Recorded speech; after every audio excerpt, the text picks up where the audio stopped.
yourselves when you're dancing in your heels.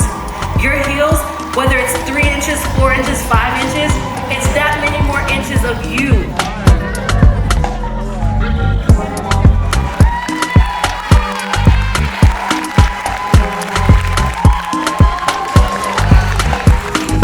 It's not only your talent.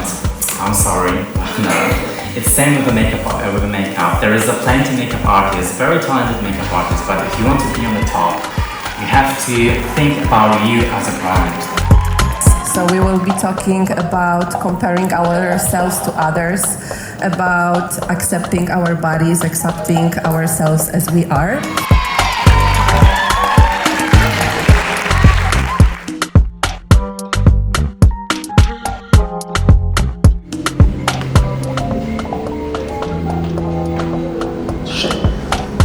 Próbujemy wykręcić.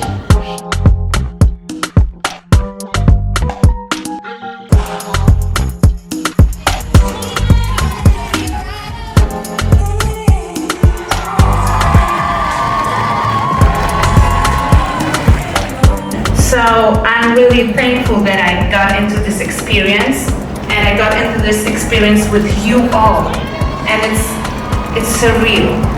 It's just surreal for me.